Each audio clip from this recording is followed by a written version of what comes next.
So here we have the Zeo Megazord in its different components. Pink, yellow, blue, green, red. As you can see, red is an eagle, green is a bull, blue is a sphinx. I'm not exactly sure what pink and yellow are. The only thing I can figure is that they are chariots that are loaded to the gills with weaponry. What can I tell you? I don't know much more about that.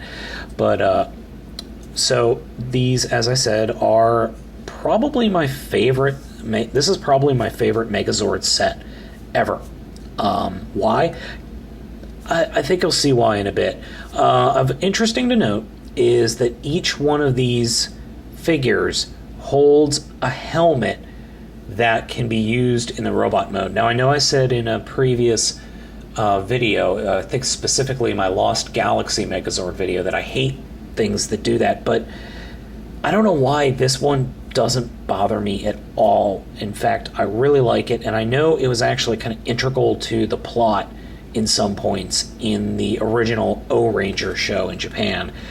It just kind of showed up that they had that ability in the US. So another thing that's rather neat is, as you can see here, both green and blue serve as kind of, I guess, pack mules, or like ox on carts for pink and yellow. So let's go ahead and just go ahead and get these guys merged together. First, we're going to just uncouple blue and green, and the head fell off. So, you know what? We'll start with pink and yellow, since they're virtually the same. First thing we're going to do is open up this front compartment and just grab the rope here and stuff it in there the best you can. There we go.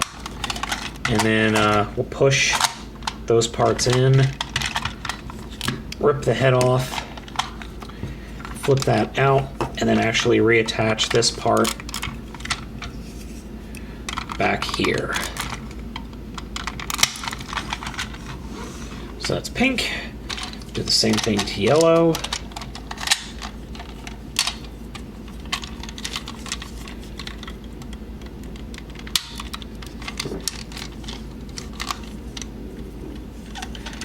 Yeah, this is real riveting.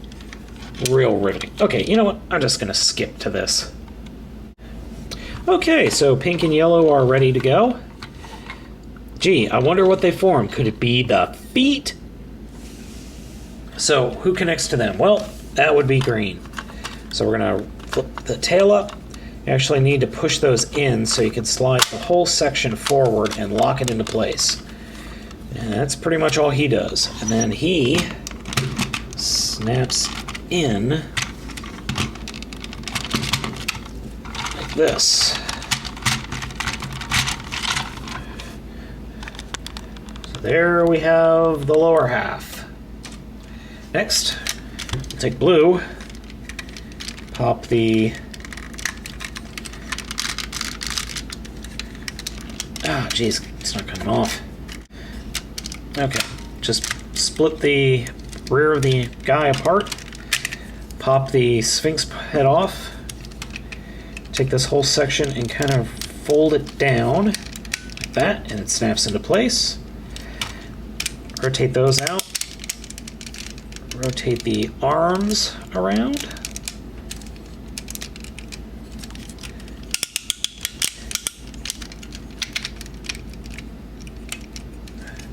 and take the feet, rotate them back like this, and just drop them on here.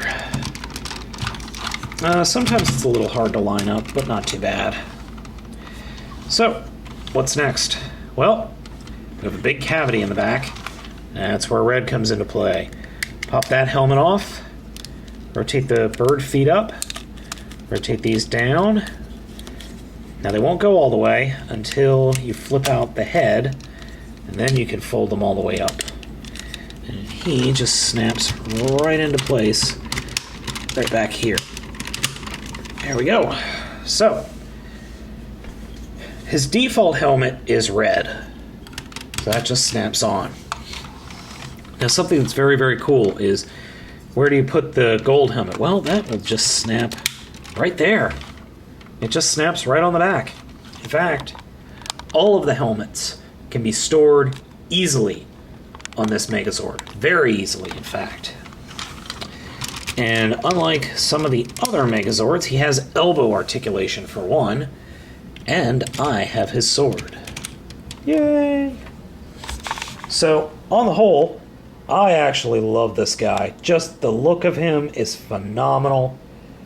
I love the overall look. I don't know why. It just works for me. Maybe it's because he's got wheels in his feet. I love that.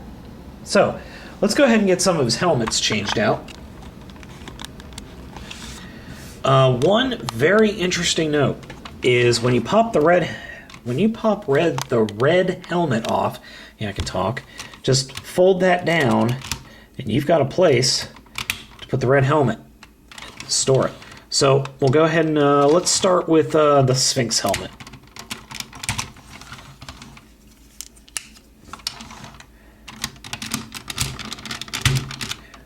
So there we go.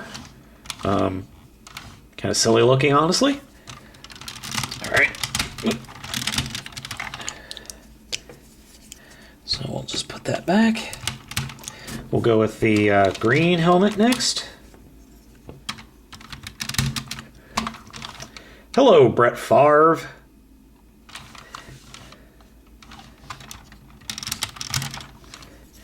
All right, sorry, bad football joke. Next we'll go with yellow. And he looks, I don't know, I like it better with the cannons pointing up, but I guess they could point forward. Now, I honestly can't remember if, and finally, last but not least, pink. I honestly cannot remember if when they put the helmet on, or if whatever color helmet is on corresponds to which ranger is in the driver's seat. So, pick this guy off of eBay for a very decent price, about 30, 40 bucks. Very, very decent price. So, would I recommend him? Oh, hell yes. Out of all the Megazords that I own, this is actually the third time I've owned this figure. The first time I had him and I sold him at a yard sale. The second time I had him, he was stolen, which I'm still bitter about. This is the third time I've had him, and I love him. I'm not interested in any of the other... I'm not interested in the red Battle Zord that attaches to his back and has fists over his shoulders. I'm not interested in Pyramidas. That thing is just way too big. I've already reviewed the Super Zeo Zords, which I strongly recommend picking up as well. But out of all of the Power Ranger Zords that I have, this guy is by far my favorite. He has some of the best articulation of all of them, which is kind of sad, but yeah, if you could get this guy and you like Power Rangers, if you like Power Rangers or Sentai, you do yourself a disservice to pass on this guy. I strongly, strongly recommend him. And you know what? He just looks so damn good on the shelf, too.